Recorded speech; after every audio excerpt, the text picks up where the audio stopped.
Got some really exciting news. We have recently had Golden Lion Tamarin babies born, some twins. We've got a male and a female, and they're both doing really, really well. We supplement feeding them every 2 hours. It's a lot of work, but it's incredibly rewarding. Just doing the 4 p.m. feed for the Golden Lion Tamarins, and I've got all my setup here, which is a lot of stuff. I'm just going to get all the milk prepared and to the right temperature, and then I'll get the Tamarins out of the incubator and give them a feed.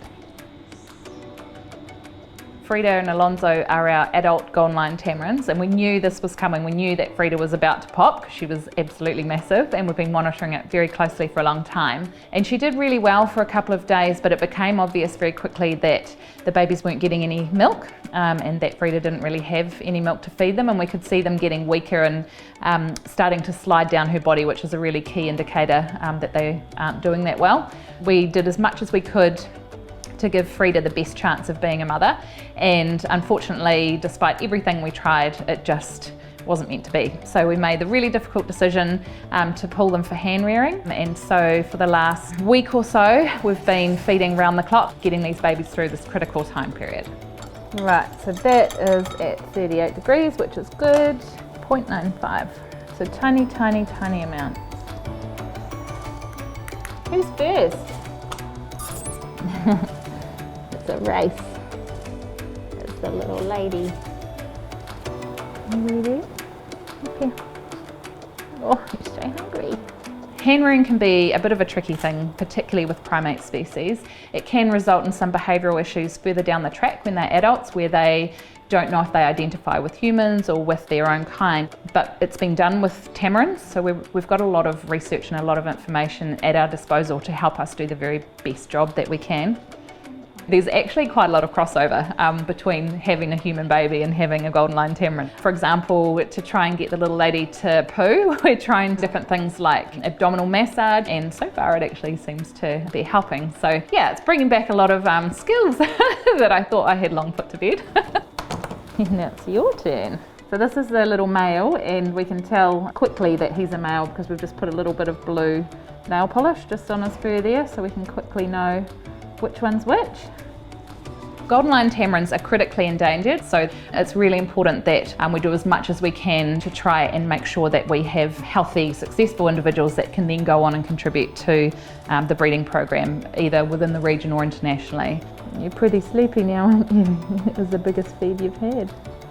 So for the next week or so, we'll continue with the 2-hourly feeds, and then gradually as they start to put on a bit more weight, then we can start to lengthen the time in between feeds. And pretty quickly after that, it'll become, no more feeds overnight. So I'm looking forward to that day.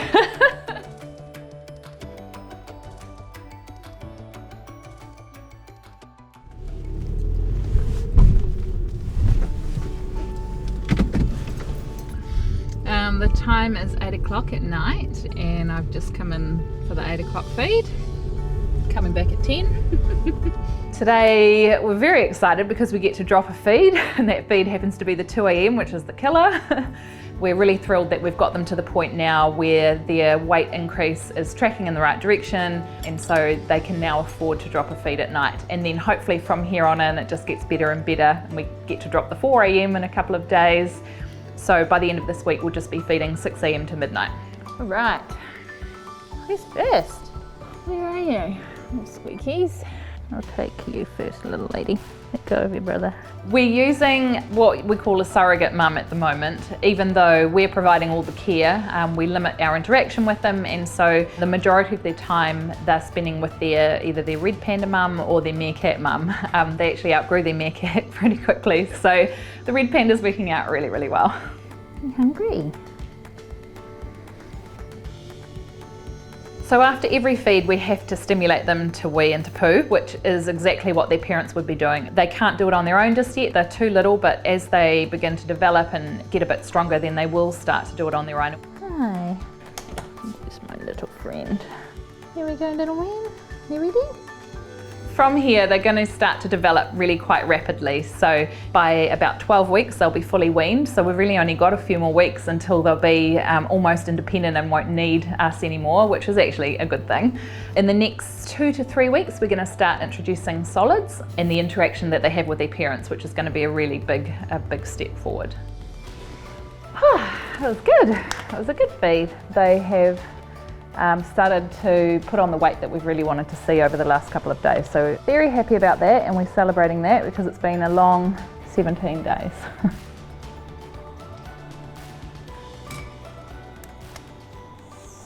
Hello babies. Oh hi. I'm coming. Hi. How did you get up there, you silly girl? So it's been 4 weeks now, and they've made a whole lot of progress. All of a sudden they've just become these mobile, independent little mini versions of the adults. So it's been pretty rewarding over the last few weeks just to see that growth and that development. And getting them onto solids has been a really big tick as well. You go there, and that's your one. Come on, we've got yummy mango today. Feeding time's a bit of a debacle at the moment, so this is how I imagine parents of twin toddlers to be 100% of the time. And feeding can take an hour just to get 3 grams into them. Come on. God. You guys. Please here. Here you go. Good boy. There's no one method that works and every feed changes, so it's been challenging and frustrating at times, but also rewarding because they are slowly getting better. We want them to be back with Frida and Alonzo as soon as possible, but we can't do that until they're weaned. So you can have this one. And so this week has been a real crucial week for trying to really cut down the number of feeds that we were doing and reduce the amount of milk that they were getting. Right, so that's another feed done, and then they go back into what we call a satellite. And so the idea with this is that it just starts to prepare them for moving into this environment with their parents, and the parents can get a little bit closer to them and interact with them when we're not around. And so far so good, it's working really well. And as soon as they're big enough and actually weaned onto solid food full time, then we'll just be able to open that door and they'll go back with their parents. Everybody on board the panda? There you go. See you soon. Hello, Primate team. We're going to let the GLTs outside now. Ready when you are. I'm really excited. You can hear them. Oh, here we go. Hello. Hey, buddy. It's a bit daunting coming out for what probably feels like the first time in a very long time. Plus he's got his kids to worry about now, and he's being such an amazing dad that he's probably gone back in to kind of get them or to reassure them, but they'll come out when they're ready. Yeah, now you're out. What do you call them?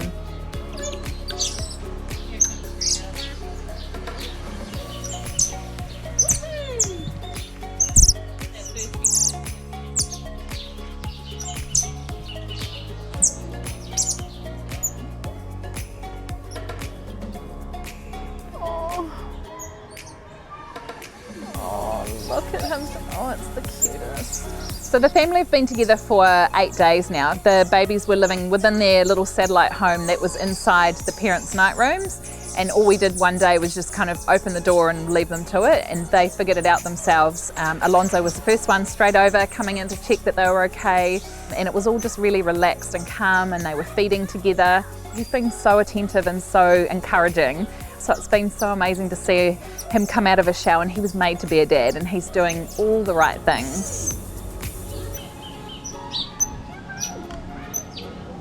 Oh my God. The decision to hand rear is never an easy one. There's always the risk that they imprint really heavily on the keepers, but because there were twins, that made it more likely that we would be successful. We made sure that we had all the latest research and science available to us, having the support of the lead team at Auckland Zoo as well, and all of that has made this a real success. Golden Lion Tamarins still only exist in less than 5% of their original habitat, so they're still very, very restricted and very threatened by habitat loss, but there are incredible conservation programs that are protecting that habitat and that are closely monitoring the population. So it just feels like we're part of that bigger picture, particularly since we've had this success, and not a lot of places can say that they've hand-reared Golden Lion Tamarin successfully. We are now able to contribute to the international pool of knowledge and experience for this particular species, so we feel very proud of that. The plan from here is we are now hands off. We can walk away from this knowing that we've got this amazing little family unit of 4 Golden Lion Tamarins, and for the first week or so we'll just let them choose whether or not they want to be inside or outside until they gain their confidence, and then gradually every day they'll be outside exploring their environment and hanging out in the tree like they are now. So we'll just be here to provide the very best care possible.